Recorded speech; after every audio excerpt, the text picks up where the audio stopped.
No, no, no, no, no. You don't tell someone to believe in God. You can't believe in God. And it isn't a procedure like, okay, I choose to believe in God and connect to God. God, where are you? No, no, no, no, no. That doesn't work. Sorry, it doesn't work. There's only one way to connect to the Creator. And so this is what I need to do first, or everything else will be done in vain, frustration, ignorance, and just stupidity.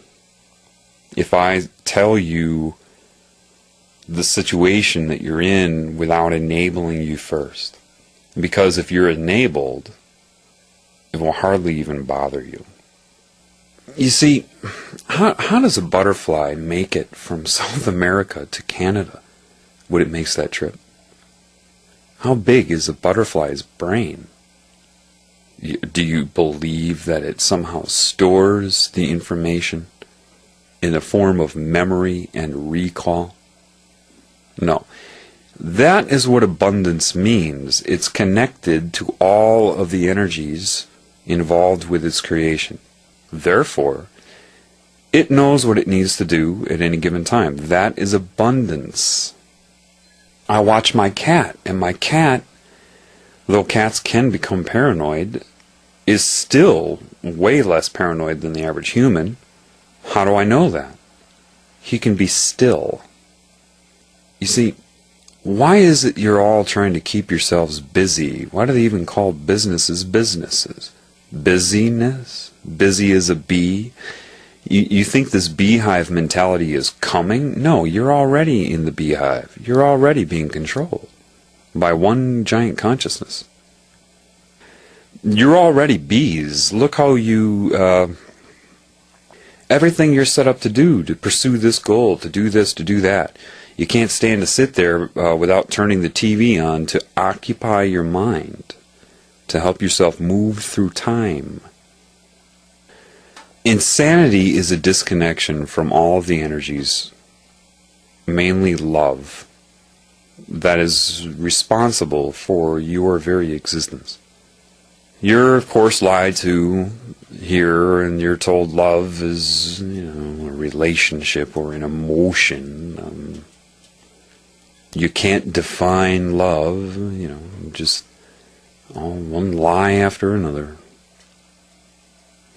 Love is a combination of everything the Creator intends, which is all there is, its own self, its own intention, and therefore everything that it creates.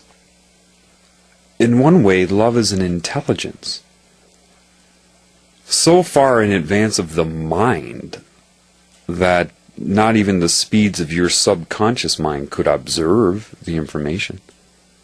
That would be like giving you a notebook and a pen and sitting you down next to a highway and saying, okay, I want you to write down the license plate number for every car that drives past. Except I'm going to have them drive past at 500 million miles per hour and only have 10 feet in between each car. Yeah, good luck with that. But see, your soul energy, your spirit energy, can receive that information because that's one and the same.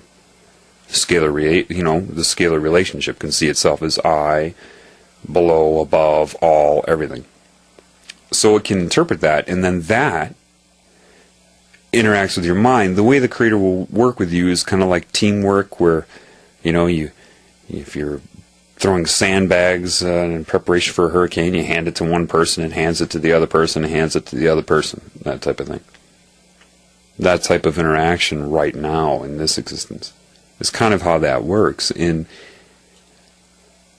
love is so advanced that people, that type of instantaneous knowing, it's kind of like, again, I have to use a movie to give you a visual idea, but in the first Matrix, when they hook Neo up to his combat training and says, get ready, and then just downloads it into his head, and he's like, whoa, I know Kung Fu, that type of thing.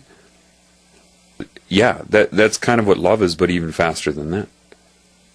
You just know. Your mind has the option to store it if you wish, but it's unnecessary. I mean, for all life forms. I mean, it's as a life form of the human type, you have a larger brain tissue mass to store and mix things up and whatnot. But your information didn't come from the brain or the brain's observance. You think it did, but it didn't. It's such a fast interaction with you that you have an emotional response to it. I mean, it's your emotional responses to love can be varied. If you're down in the dumps and you realize the love for you, you could start crying. That's happened to me, certainly, in the past few months. But that doesn't mean love makes you cry. Crying would be a release of blockage, of knowledge, just laughter as well. I mean, all of these things. If you're with somebody that you love and everything's going well and you feel the love, then it could be a blissful feeling. Love is what created the mind. Therefore, love cannot serve the mind, which is, what the people who are the consciousness that's running this planet knows. So that's why you're taught that you have to pursue love. Make love work for you. That's impossible.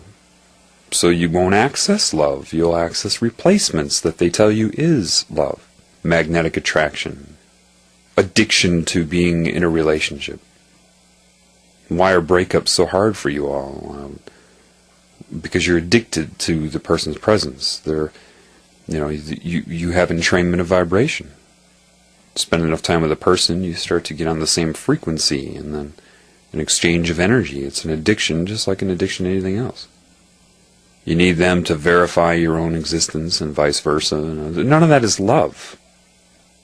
Romance, it's magnetic attraction, coupling of energies that are so detached that they feel that desperate need for it. Someone who really wants love seeks to express love, because you already got it. If you're connected to love, you've got love. You don't need a person to come by and love you. If it happens, great. But if you don't, it'll only happen. See, you can't emit love without getting love, and if the only place you're going to get love is from love, the Creator. That's what y'all don't get. I mean, that's your answer. You see, love is like the solvent to polarity. The mind is insane. It's always in conflict with itself. I can give analogies all day for that. People don't understand how I can go up to wild animals and coexist with them. I'll go into the forest and be a group of deer, and my presence is acknowledged. I can go lie down next to them, not to, impose upon them. I don't go up and try to pet them. I don't do those stupid human things. I'm aware, and they know it. See, they don't need to assess it. They don't need to go read a book about humans to know what they're dealing with. Why do you think most animals bolt when you come by? Because they see you are detached. They see that you are insane. They don't need to know your name, your history, what you think your intentions are. They see it as a disease, as something that scares them. See, most people walk up to an animal and they have this hope. Oh, come here, I won't hurt you, come on. They have this hope that the animal will come, so they're trying to pursue that hope